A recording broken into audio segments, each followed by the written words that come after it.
I guess I'm live. It wouldn't take the thumbnail for some reason. It wouldn't upload it. I'm on my porch again. I'm the young professor. I don't have a degree.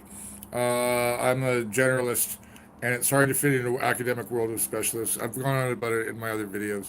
I'm on my porch in Maple Ridge, which is my I'll be moving from soon, with my chunk of hazelnut I want to make into a walking staff before my move to the Fraser Canyon. Anyway, I watched another Hiawassee Impact video. I'm sorry I can't remember the fellow's name right now. It was much better, and he follows with a very long series of all the impact craters on the planet. But he was the guy that years before the news of this came out speculated on, as had was it Randall Carlson, I guess, on a meteor impact on the Greenland ice, on the Greenland. What's left of it is the Greenland ice cap and the Ellesmere and Baffin mini ice caps. Excuse me, and I would suppose people think about the Columbia ice field in the Rockies. It's tiny, The Coast Mountains have big ones. Mount Waddington, Pamasco, Silver Throne, the Lillooet Ice Cap. They're all shrinking, of course. And there's big ones up along the boundary ranges between Alaska and BC. The boundary ranges are part of the Coast Mountains. They're the northernmost unit of them, and then west of Skagway, or west of the Chilkat, is the Fairweather Range, which includes Mount Fairweather, which is the highest summit in British Columbia. Only the summit's in BC, and it's mostly in BC, the summit, although it's the Alaska boundary is close to the summit, as I recall. And there's a triangle of the British Columbia, and the Tachachini Alsik, and then you've got the Kluane ice field, the Kluane, and then the Alaska ranges and the Alaska ice caps. So all of that, those are all remaining, and they're very far from when the impact site was. But about that impact site, okay, they found the 19-mile crater, and it's on the northern tip of Greenland. Yeah, it definitely would have melted. It would have did a real number on that part of the ice cap, and most of the melt would have gone in through the Arctic Ocean. Although, remember what I got thinking about this, because of the creation of Lake Agassiz. Around that time, the liquefied might have frozen, the surface might have frozen in the winter, but the heat would have been kept in the water as it does in big lakes, and when it thaws into water, same as Superior or Great Bear, They don't freeze all the way to the bottom. That was never water. It was all the way to the bottom. Now it's often given the Hiawassee, and that we haven't really seen. I guess they have radar surveyed the whole of Greenland, but and have they done a similar hydrography on Hudson Bay? And the way Ungava Bay is scooped out there, Now the Davis Strait is clearly a glacier. Not the Davis Strait, Frobisher Strait, is it the one between Ungava and Baffin? I think that's it. Hudson Strait? Yeah, that's it, maybe. I'm not sure. And Hudson Bay, Hudson Strait and Hudson Bay, I guess, and then James Bay. The James Bay and James Bay and Hudson Bay. Now, there is an impact crater on the east side of Hudson Bay, around Chibougamau, that big scoop on the northwest side of Quebec. That's a crater. There's a crater I think it's within the reservoir of the huge hydro project. One of the reservoirs, you'll see the outline of the lake, But the shape of James Bay and Hudson Bay is supposed to be the weight of the lobes of the ice. So the main weight of the Laurentian ice sheet was on the center of Hudson Bay, which is still rising from the weight. It's still rising from the weight, right? And James Bay would be the lobe of the ice cap that was pushing down and made all the drumlins over through southern Ontario. Look at the patterns of them and so on, right? And into upper New York and so on.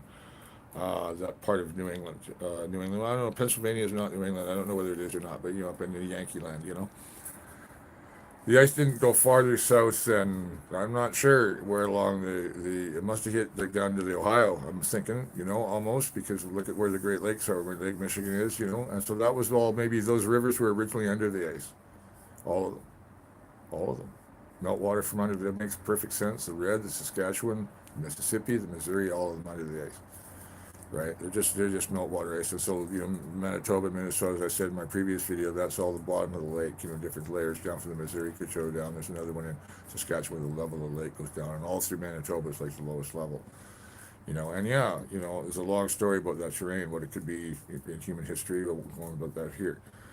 I'm thinking, of course, of the Kensington Stone, but other things, where the Sioux were originally, the peoples that they've had, and the big stone fort that's on the Ohio somewhere. That's somewhere. It's in West Virginia or Pennsylvania. There's some Ohio. There's a certain big stone fort, that was there. That was like, what was that? Who built that? Right, it's gone. Right, so much of history was eradicated by the American expansion. They weren't really concerned whether it was civilization. No, it was just new land. Get rid of that shit. Get rid of that shit. Okay, I see that. Dig it up. Oh, look, some bones. Dig them up. Take them to the museum. Museum hides them. Natives have them back now. You're not allowed to study them. Okay. Okay, whatever. I get it, right? So hiding evidence, it's part of it's an old game of history. I won't get into that. That's a whole subject on its own someday for a vlog. But about these Hudson Bay, James Bay shapes, and of course, we know about the crater on the west side of Quebec there, the northwest side, northeast of James Bay. You'll see a big scoop in the map, right? That's a crater. So, okay, so somewhere down the bottom of that crater, there's going to be some magnetics. So they go diving for them. Why don't they serve? They have, I'm saying, why aren't they serving? Why? Because the Canadian government's cheap, okay? That's why. It's the same with the Norse research in the Arctic. They want to do it because there is a Norwegian claim that the government of Norway never took up that Roald Amundsen made, because all that's been Norwegian whaling activity for centuries up through there, right?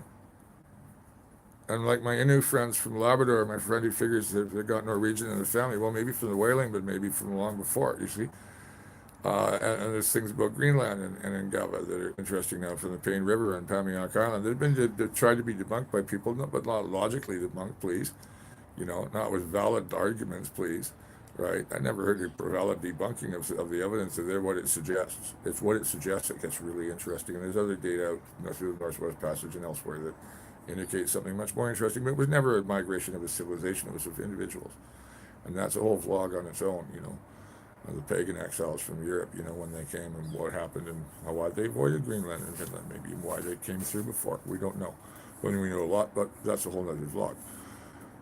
About Hudson Bay, so we know that off Quebec, and they're going to find meteor wherever they can see meteor shape. They're going to find magnetite down there. But what about the center of Hudson Bay? At the very center, do a magnetometry search through the core 100 square miles, 100-mile square of Hudson Bay. Try and estimate the center of the impact and do a survey for magnetics.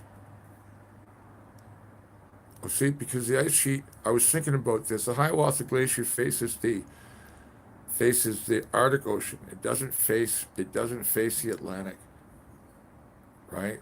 But definitely the heat from an impact would definitely have liquefied the ice cap, and Lake Agassiz formed somehow. Now, also when a comet or a meteor comes in, it's often not just the one. And often there's other things that are just gaseous, like as it with a comet is often just gaseous. So when they used to talk about, including this guy's video, I remember seeing it years ago, right? And I thought, oh, that's interesting. Makes a lot of sense, right? As to why there's no crater that we've ever found. But we did find the one. We found the Hiawatha now, but what if there's other craters? Well, that we just haven't considered that the center of Hudson Bay might be one. You see where I'm going? I've said gone there already, but now we've got this huge lake all of a sudden in the center of North America. And yeah, we did used to have a big ice cap pressed down on it, but there's no geoheat under that part of the continental plate apparently to keep the water melted at the bottom, and it was what was ever down on the bottom. But it suddenly it liquefied rather suddenly. Now, was it just the impact of the Hiawatha meteor, or were there other meteors that hit? There don't appear to be others that hit Greenland, but what about something else that came in with it at the same time? That might be on the bottom of Hudson Bay. So I don't have the money. I'm not a National Research Council guy. I might send this to them and ask them to just think about this. Maybe get a plane to fly out there with a magnetometer into the center of the bay and sweep it for magnetics on the floor of the bay. It would explain a lot. So the date of the cataclysm, the meteor, We now know 12,800 BC. Whatever human civilization, let's call it civilization, and there's legends that there were some, that were wiped out, places that were wiped out. Same as in 6,000 BC when the Davis Strait ice dam broke and Lake Agassiz was unleashed into the world's oceans, raising them by 200 meters. So think about the depths of Lake Agassiz, how high that ice dam must have been. And it was the farthest away from either of the impact sites, either from the Hiawatha or, I'm just speculating, please, but in the center of the Hudson Bay meteor, or a fireball, just the fireball that came in with the meteor. Maybe there was a rock of ice. Maybe was it just a rock like some meteors, or was it a comet that was a gaseous mass? It just happened to be lucky for the planet, for everything that was alive on it, mostly, except for the things that did get wiped out, like all the bit of megafauna in North America, and it caused like the winter the deep froze the mammoths and stuff in the muck, like. I think that timing is exactly right, 12,800 to 10,000, and the dates that they've been looking at for the Younger Dryas are 11,700 to 12,800. Atlantis disappears in 10,500, or they said 10,000 years before the time that he was told, that Plato was told, that the Egyptians told him. So touch it back a little bit, runs in that 10,400 period, also 500 period, also the same dates as when the study of the stars appears to have begun at Göbekli Tepe, or some great cosmic event caused people to rally to build a temple to the heavens, or whatever they were doing when they built Göbekli Tepe with all its animal signs they say were astrological. And we know that that region is where the great science of astrology that has become astronomy was founded, and the ideas of Euclid and Heraclitus, I believe, and also Pythagoras and other Greek schools of thought came from. This was the school of Hermes Trismegistus. Trismegistus, that's rice great, it means, in Latin, who was a god also in Egypt. You become a god in Egypt the same way Alexander did, but he became a god because of his knowledge. He even became integrated into the death ritual as the one who weighed the souls of the dead. But in Chaldea, he was, it's alive, because actually his book survives. But all this, speaking of him, but the Temple of the Seven Planets said to house the great library of Hermes Trismegistus, deep, and it falls underground with stairs in the middle of the Temple of the Seven Planets descending. Hopefully the Mongols didn't find that when they destroyed both that and the Temple of the Moon God Sid in 1076, 1276, somewhere in there. It might be the 1076 date. I think it's fairly early. I was surprised as to how early it was. I hadn't realized the Mongols had gotten that far in, and I was reading really interesting stuff on the Kings and Generals channel. I've got to recommend that channel, and I hope they get more sort of visuals. They've kind of set it up as it's a good, because they set it up as board game, little history things, and I learned all kinds of stuff about all the Mongol and Turkic and all the different competing different emirs and all that stuff, including the Byzantine emperors. And this is all obscure history in the West, even though Byzantine history is part of Western history. It's very obscure to the Westerners. Russian history too, even though Russian history since Peter the Great is all about Russia trying to become the West. We're dominated now, but that's another story. I won't get into Mr. Putin right now. But in terms of the impact material and the idea that there's this other event maybe that contributed to the thaw, that there were other impacts around Canada. I don't know what kind of meteorites have been found in Arctic Canada. Maybe I should look that up. And again, National Research Council people, I'm going to send this to you, please comment. I'd like to know where they are. Now I know these are all radical ideas, but they're kind of like, well, this is the case, and this seems to be the case. Is where I'm coming from. And given the human timeline that we now know about, including the rising of the Black Sea from the 200 to 6,000 BC when Lake Agassiz let go, the disappearance of Doggerland, what's out there in Doggerland, I think they found a wood hinge, but what else might be out there? There was a lot of people living on such a great lowland plain, very fertile, no doubt, right, full of game, and in the English Channel, as I said, the story of Avalon, it's not just Atlantis that disappeared. And, the Black Sea, you've got the rise of Thracian civilization after 6,000 BC. And the climate changed at Giroft, southeastern Iran. in near Kermanshah, I think it is. And Caraman, something like that, is the name of the city nearby it. But it's not Baluchistan, but down that way. And it's on a high plateau, and it's a great ziggurat, like bigger than anything in Sumer, and it was bigger than one of the Indus cities, but it was like 3,000 years older. And that puts it before the release of Lake Agassiz and the rising of the seas and the wiping out of Dwarka and Doggerland and making England and Ireland, England and Ireland also probably, and Cuba and the Antilles were part of Florida. So Florida, no, you know, it's whatever that is, North America. Whatever. We should need a better name. I really don't like Turtle Island as a name. Though. Come on, people, Turtlia. But yeah, it needs a name. The northern half of what we call the New World versus the Old World. But the New World's complexities are just as big as the Old World, including the geological history. But now we know a lot of the details, and it's the same now with because of the human history we know. That there was a civilization before Egypt, in Egypt.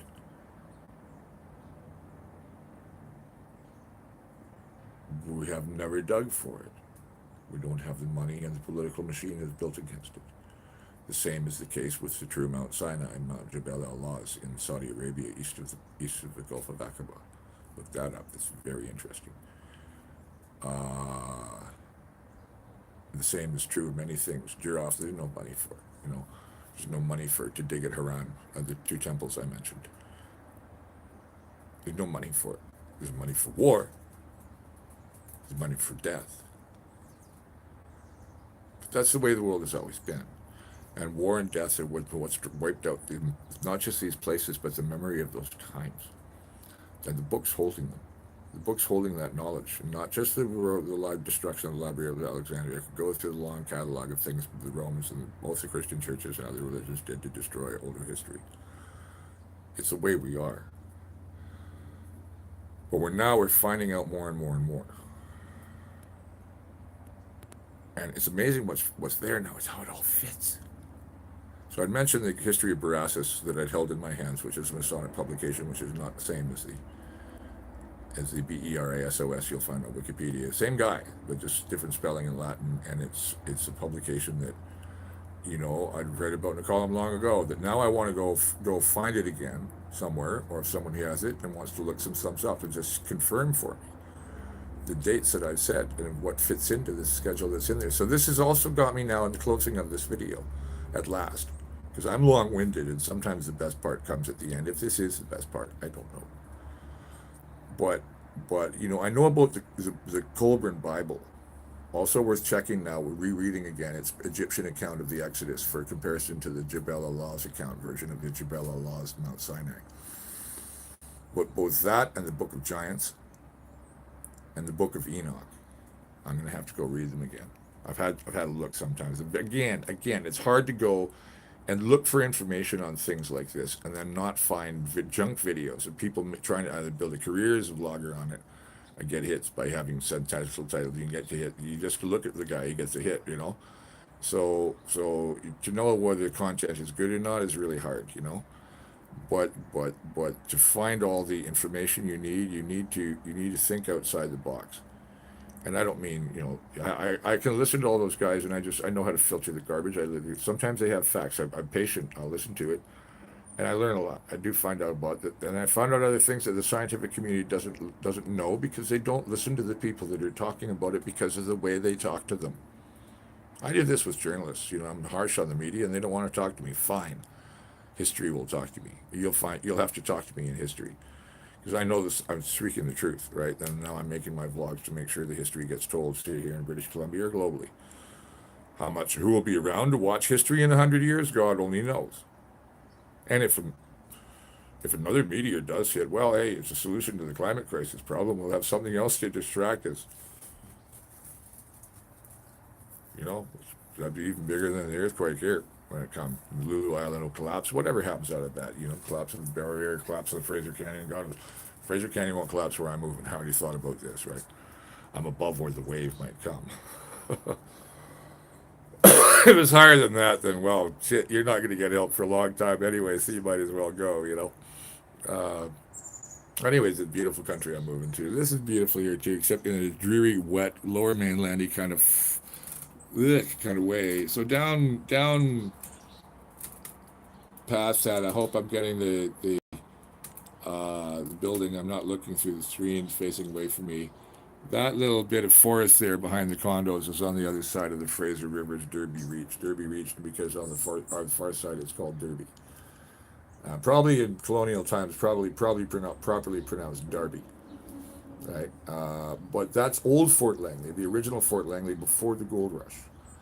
And so it's around there that the Kwantlen village was settled, which is now on McMillan Island, which is just upstream out of view that you just had to the left. There's the entrance into the slough that goes to Fort Langley, the modern Fort Langley, the quote modern Fort Langley, is there, the village of Fort Langley, and part of the township of Langley, and the National Historic Site, which is a cool place. If you come to British Columbia, please tour the National Historic Sites. They are really interesting places. If you can get to Nootka Sound, it'd be a trip of a lifetime. It's on the west coast of Vancouver Island.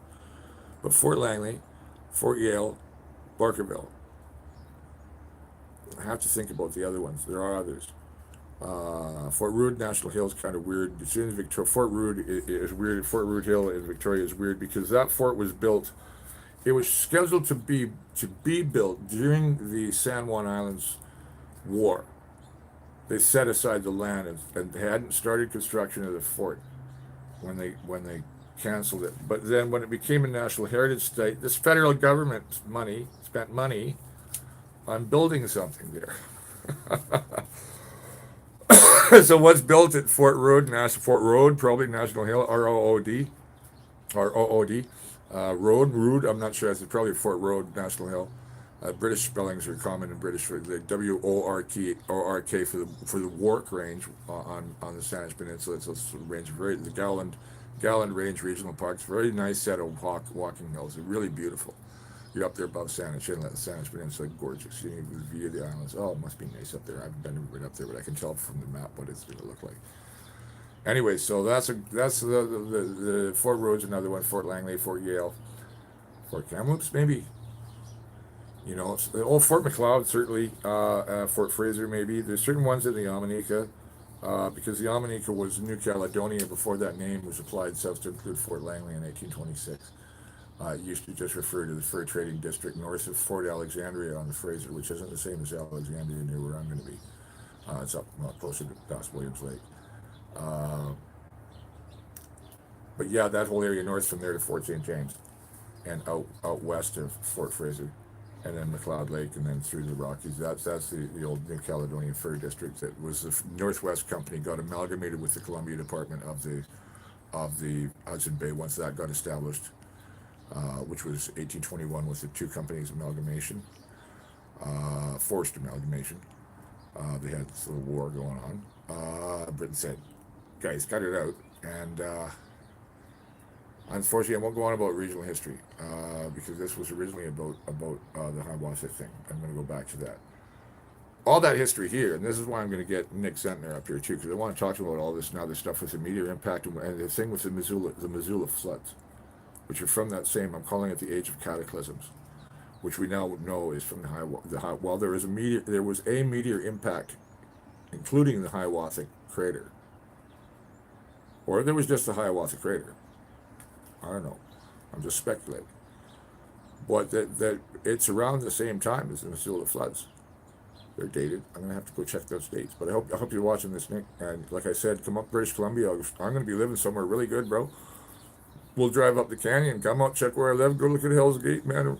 Up north of that is where you all the bench lands, all the way up the Fraser. Beautiful country. But tons of geology for geologists like you, sir. And I'll try and send you. I'm going to try. Nick Zentner is the professor who does huge floods from University of Central Washington. I'm going to send him links to certain resources for British Columbia geology that I know of. That's one of the fields I browse in. I browse in all fields. I'm a generalist. I assimilate information and actually store quite large amounts of it without bothering with details. I remember a fair number of numbers. So I become a generalist, which doesn't fit in a department. So I would never fit in a degree program. unless I finish. I'm thinking I'm going to finish my music degrees. It's going to take a bit, but it can be done. And I'm going to my Bachelor of General Studies. In my previous video, I'd missaid you needed two majors. No, I need two minors. So I had all kinds of upper level geography, political geography, demography, cultural demography, stuff. Right, it goes on. I dropped out of a history science course. It bugged me because it was too simplistic. I had an A plus coming. I walked out of it. It was a 460. It was 406 or 460 course, and I dropped out of it because I'm too asinine. And I left SFU. Something else going on. Won't go into it. There were strange times. Anyway, so I never finished it, but I also started in on humanities, which is classics, and of course that launches you into philosophy and any study of music philosophy. And then I met this guy who was into cultural philosophy and taught me about art film and all of his readings and philology and stuff and semiotics and okay, I had some really good, interesting readings and Morris Peckham and stuff. Yeah, it was all really interesting reading. I found Julian Jaynes on my own and a guy named Eric Keller. So I've read all kinds of things: philosophy, science, geography, geology, mythology, you know, uh, metaphysics, physics, cosmology. I understand it all. It's hard because I don't have a degree. So I don't have a job teaching people what I know. I can do it here now. So, I have a thing with my new, I have greased my hair back, it's particularly my ear. I've decided, to use this brand for now, the Unprofessor, because I like the Uncola, you know, because I don't have a degree, so it'll take a while before I get there. What I'm thinking of doing with my BGS is, and then an eventual whatever in it, but it's be doing what I'm doing, but be doing what I'm doing already in geopolitics and history, and also in the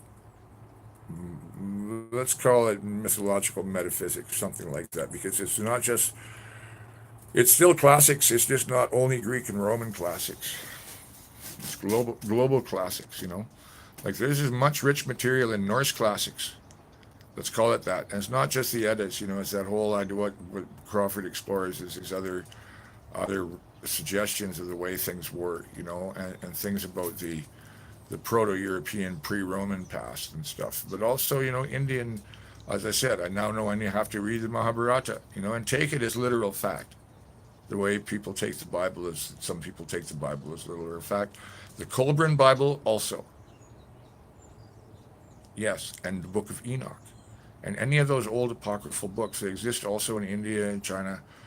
China a bit weird because the first Jin emperor, he went and destroyed all records of people before him except for Confucius, which is all about order and discipline and the patriarchy. That's the thing about but Taoism is a powerful and beautiful thing. I like Lao Tzu. Actually, if I was going to learn Mandarin, it would be to be able to read Lao Tzu, probably. And that's probably the way to learn it. Like the same way to learn Sanskrit is to read, you know, the Rig Veda or something. I can't remember what it is. It's a certain core text. You learn Om Mani Padme Hum. That's the first thing you learn.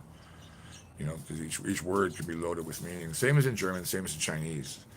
And then in Norse, you have these things called kennings, right? A kenning is like a reference to something like the wolf's father, like a compressed metaphor for someone. That's a reference to Loki, whose son became a wolf and was destined to eat Odin. You know, and Odin refers to him that way. Let the wolf's father have a seat. He refers to his son, who is destined to kill the wolf after the wolf kills Odin. Very interesting things I learned from Dr. Jackson Crawford of University of Colorado. Thank you, sir. I have many things to say about Norse culture, which is the whole appeal of Norse classics, but it also applies to Celtic classics. I don't know the Book of the Dun Cow well enough. I wonder the great lore that was burned with the bards on Anglesey and White, and who the Romans slaughtered other than just warriors in Gaul. Were there Druids in Gaul? Yeah, there were. And then the Iberian beliefs. They had come out of Phoenicia. They'd come out of Haran. They were from the same as the Alawites. Before the Alawites went crazy Syrian under Assad, because Assad sucked up to the Saudis, it became more sunny.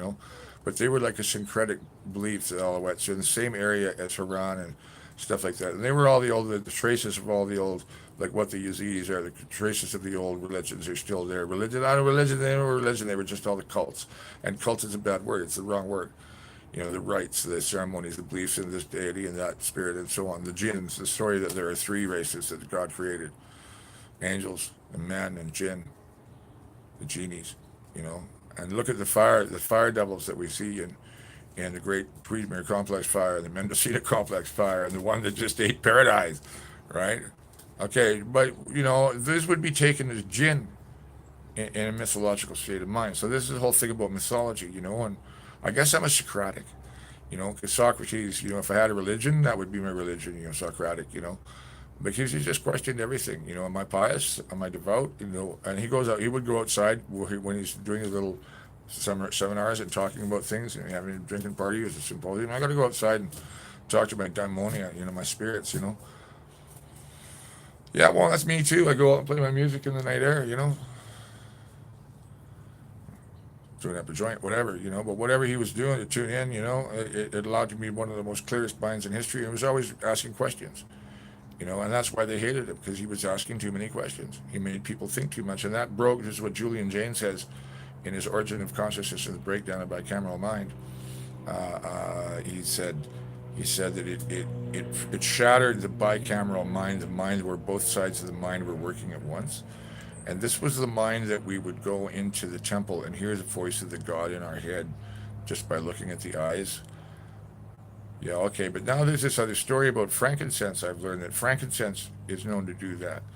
And the trade of frankincense ended and made Axum and Oman and that whole area broke.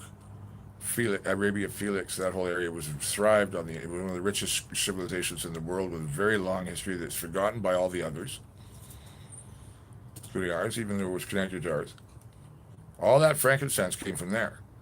And the frankincense, I mean, all that frankincense, okay, all the great altar pergamum, the great altars of Olympia, the great altars of Delphi, all the other ones, the Parthenon, every altar, every cremation, especially for somebody rich or doing an offering to the gods, you know, you had the frankincense. And frankincense is a hallucinogen. And it induces a spiritual state, something like marijuana maybe. I don't know. Now I want to try some, you know, but I'd really like to try some at Olympia or Delphi. But yeah, you know, I like to go to Axum. I like to go to Oman. Oman is beautiful. Oman is beautiful, man. It's a beautiful country. And it's a peaceful part of the Mideast, you know, very conservative. I could deal with conservative Islamic country, you know. Just be careful, you know, but I have to be careful in a Catholic country too, or somewhere like an Orthodox country. So anyway, I'm not a fearful man. I'm just learning to be wise. Well, yeah. So, anyways, the Hiawatha Impact Crater. Now, I'll sum up.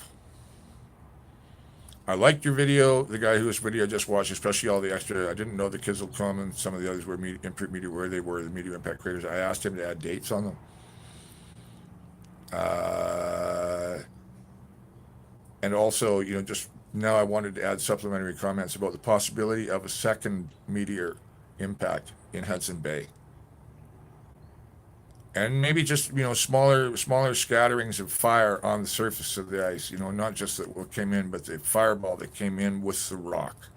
And probably a massive ice that came, maybe a chunk of ice broke off, and there's an even bigger crater at the bottom of, well, Hudson Bay isn't just the depression of the glacier, but that right there, maybe somewhere in there. It wouldn't have had to be a big piece of meteor either, just a really, really hot chunk of small rock, a pile of them, a small cluster, you know. So maybe the magnetite on the bottom of the bay, if it ever gets found, if it's there, and that would prove this, right? That there's not many big ones, you know, that it was mostly ice that came down, and you know, frozen ice, whatever made of it, blew up that. And so there was the flood in 12,800, 11,700. That appears to be the main biblical flood.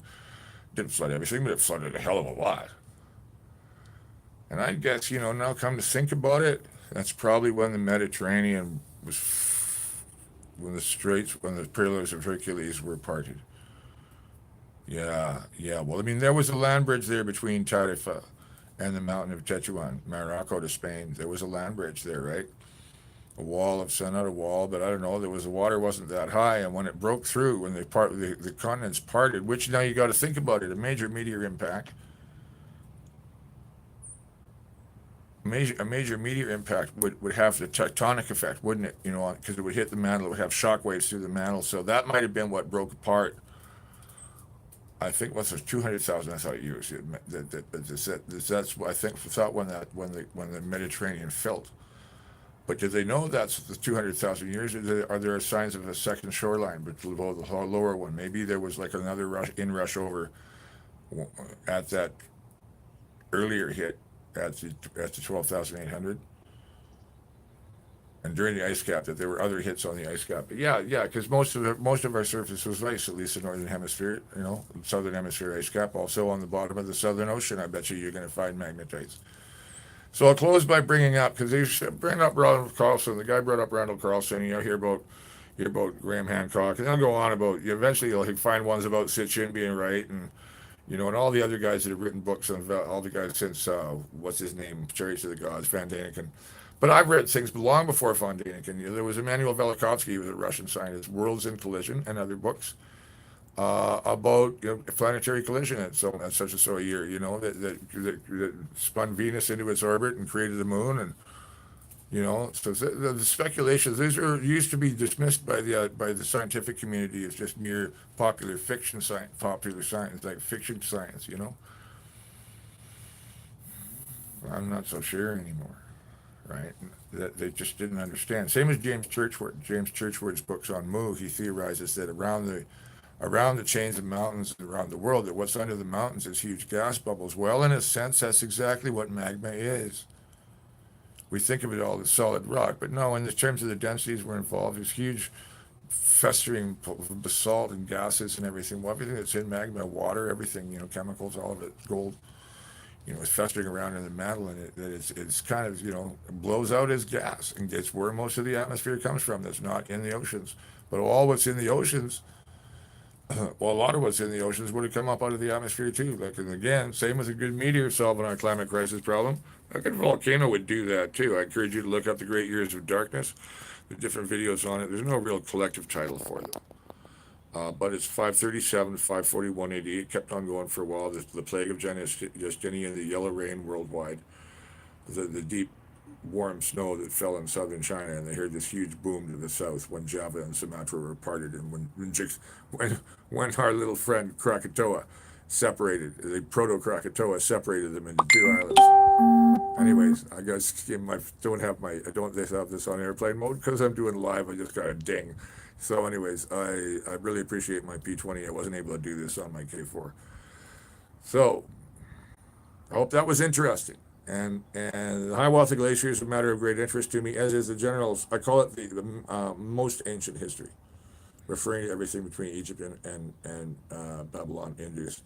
Before that period, the Yellow River, before that period, the Mekong. Those are the main known centers of civilization. Axum's in there too, you know.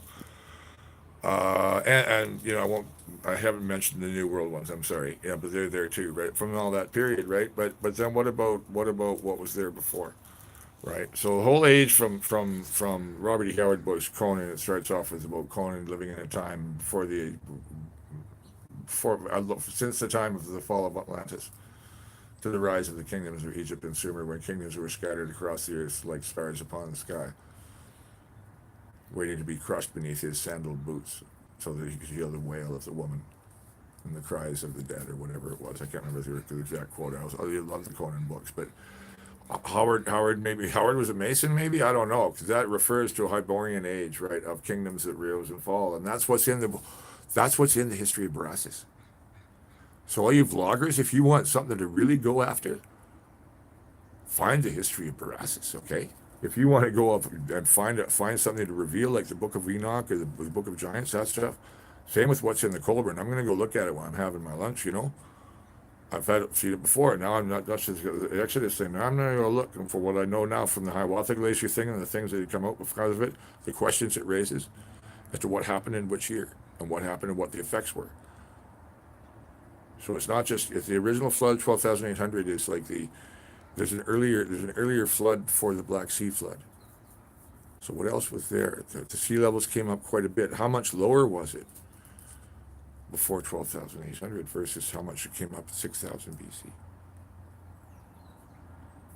You see where I'm coming from. You see, you need a long-range vision of things, which, only a certain civilization on the continent across the ocean has, as far as a collective, knowledge of things that goes in a collective perspective. But even though they can't see the full scope because they're limited by their ideology and tradition and science and so on. It's a weird, interesting world. I'm going to be moving to a very beautiful spot. And I'm glad I'll be far away from the cataclysm here when it comes. It's always been a concern of mine when I'm living in the lower mainland. I never did want to live here again. And a certain friend of mine who's an MMA fighter was asked me that during the Fukushima crisis, where are we going to go?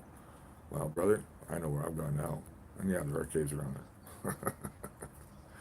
So I'm the unprofessor, Mike Clevin, Skookum One, also Big Skookum. Look for me in vlogs and there's some blogs. There's a blog spot and all those names come up on Twitter and stuff like that if you search for me. I don't mean to be famous. It's just got to happen because I know too much to stay quiet. I'd rather just be singing my songs and playing my whistles in the mountains, which I'll be doing a lot of.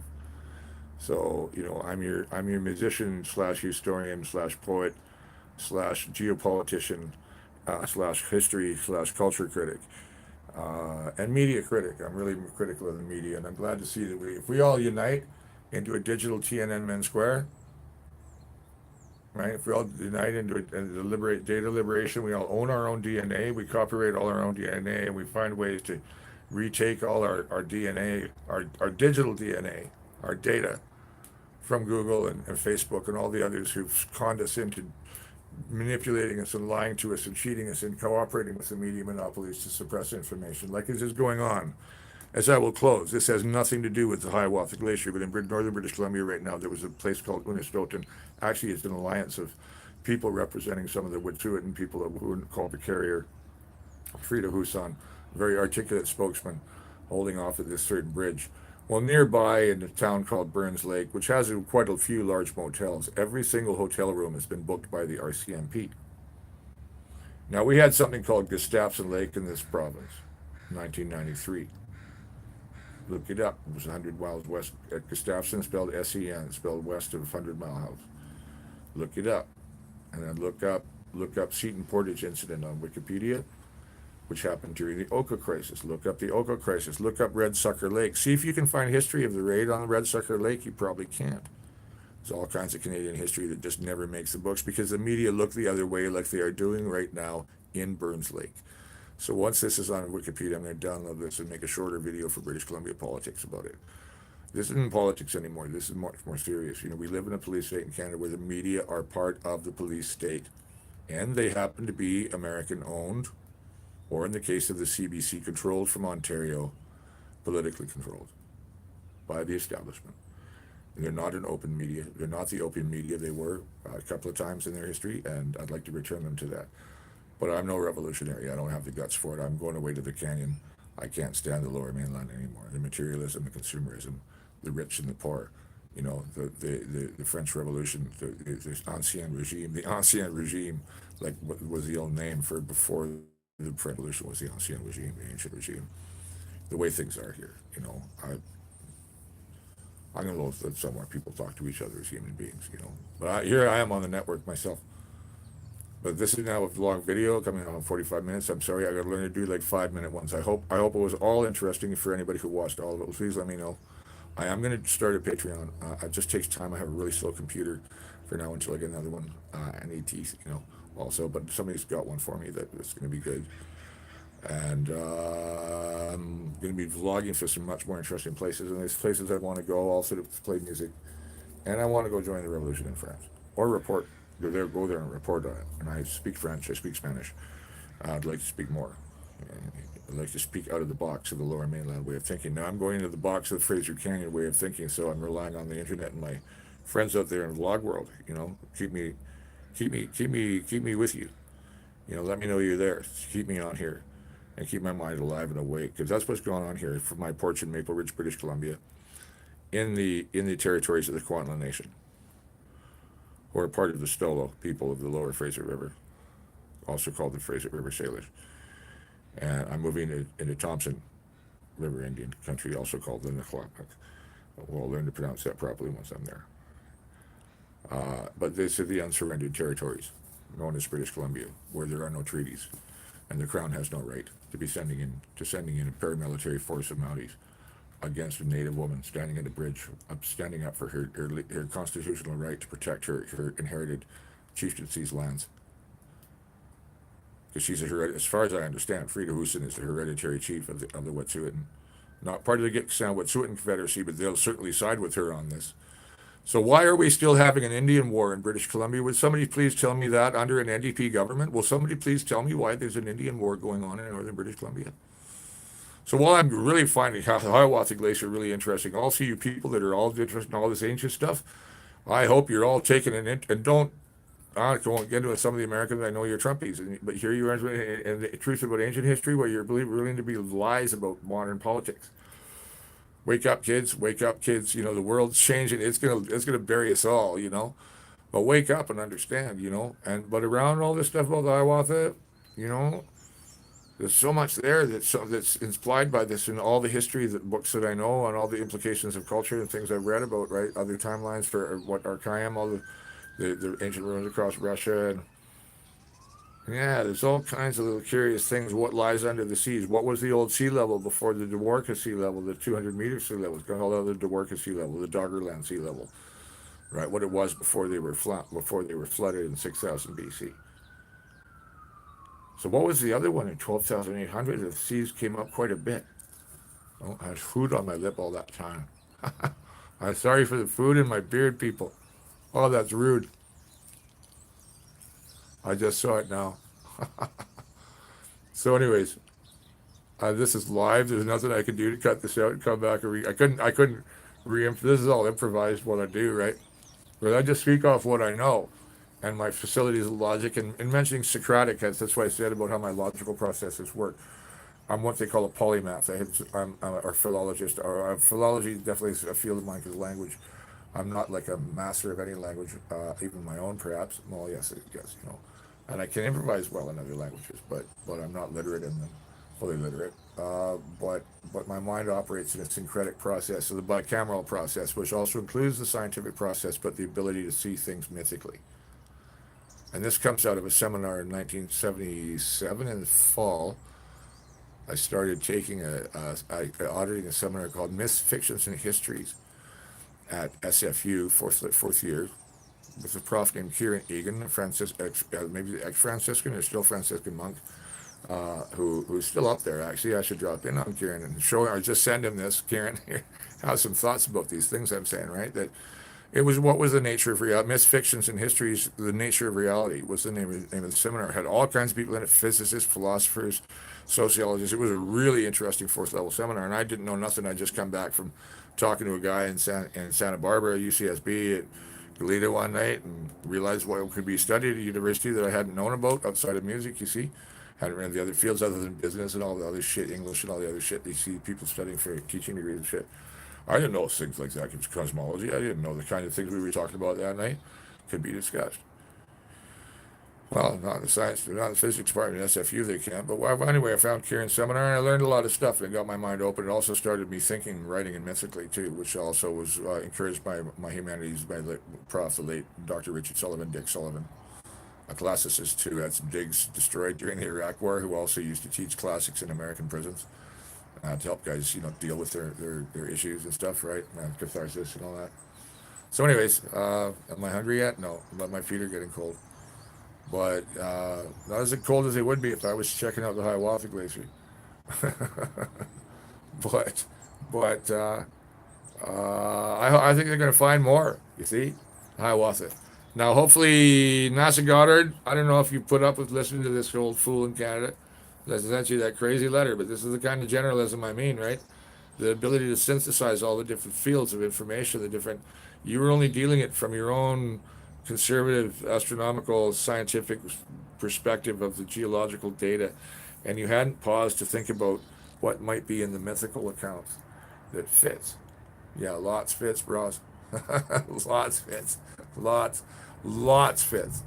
Right? And whether you find the history of Barasis or not, the archaeological record is kind of already indicates that we have other places we need to start looking, And I think in the case of Hudson Bay, I hope somebody somewhere out there who has a facility to somehow do the magnetic hydrography on the bottom of Hudson Bay. I think we might have some pretty interesting things down there. Maybe Wangaba Bay too, huh? Could Wangaba Bay be an impact crater too? Maybe. What was there somebody saying about the ice dam breaking? Right? And where Ngava is relative to the Hudson Strait and where Davis Bay is and Baffin Bay and Davis Strait is. Yeah, something triggered off the collapse of the Davis Bay ice band, and I don't think it was the Hiawatha Glacier, the Hiawatha Meteor. That's what I call it, the Hiawatha Meteor, right? And or the fireball maybe that hit that. Yeah, the fireball that hit. If there was a fireball that hit did Hudson Bay for sure, also. But but Ungava, if there's one at Ungava, then that would be the one maybe that unleashed. But this would all have to have come at the same time. But you would still have like 6,000 years to melt that. Is that a lot? That's too long for that to stay melted? I don't know. That's the question. There's thermal questions to do with hydrodynamics and stuff that I don't understand. This is just all speculation, right? That the Davis Bay ice dam also had to do with the meteor impacts that melted, how long it took for the stuff to melt, or maybe there was a sequence of fireballs. So many, so many, so many, so many, or something else hit in 6,000. Not 6,000, but maybe 6,500 to start the melt, water. So something thawed Lake Agassiz. If it wasn't the Hiawatha Glacier, then what was it? Because it wasn't global warming. Something started. And it appears that the younger dry ice now was caused by the Hiawatha meteor. Okay, cool. Right? So that's great to know. And it makes all kinds of other things for historians to start waking up and start looking at apocryphal history stories. And all this stuff like what that Russian lady in New Earth talks about. And a lot of you guys in the vlog videos, the problem with the scientists not listening to you, I'll say it quite frankly, is because of the way you talk about them. As soon as you start talking about how they get mistreated by the academia, they'll probably start looking at something else. Probably turn your video off and start looking at something else. Me, I know how to be patient and listen through your bullshit, right? And so all you who obsess on the Nephilim and the Babylonian biblical records, like they're the only ones. No, come on now. No, you need to step back from taking any one story as true versus any other. Science is only a new body of knowledge since the late 1700s, really, since the age of reason. Science as we know it, it's only that old. Alchemy and astrology are far older than the basis of chemistry and astronomy and mathematics. In the case of astrology, that's where, like I said, Euclid came out of Upper Chaldea, his ideas, and Pythagoras. Their schools came out of the Chaldean school of thought. It's getting cold out there.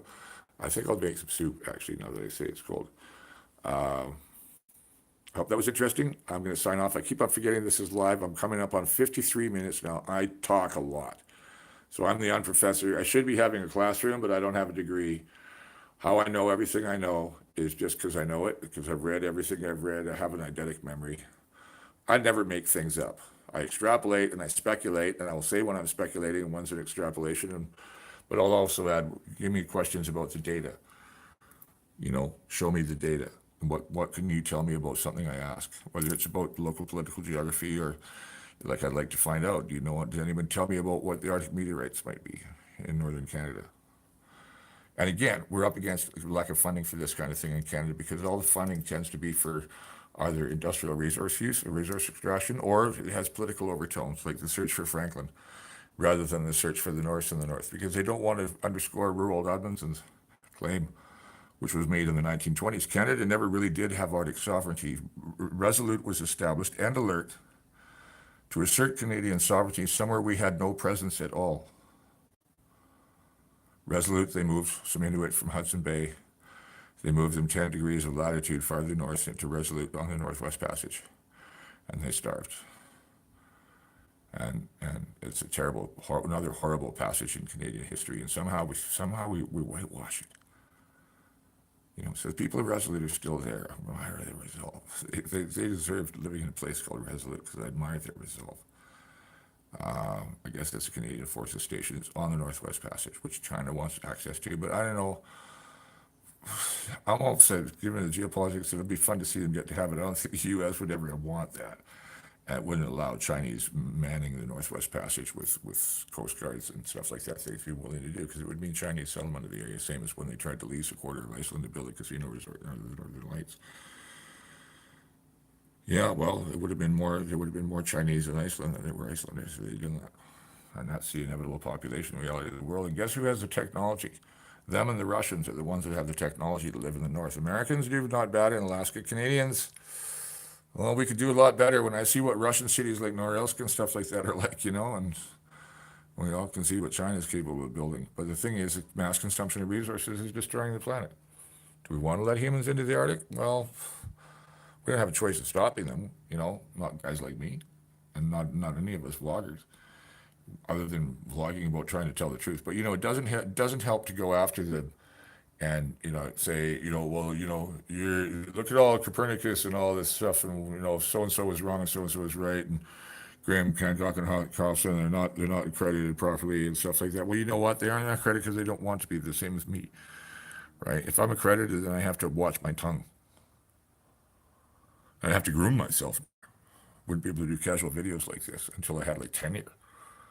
You don't have freedom to do anything like this until you have tenure. So any of my young academic friends I ask to participate in things, they have to watch what they do. Same as young filmmakers here in Canada thinking of making political videos or how they do their historical videos, where they get their funding from, what they say in them. You gotta be careful like hell.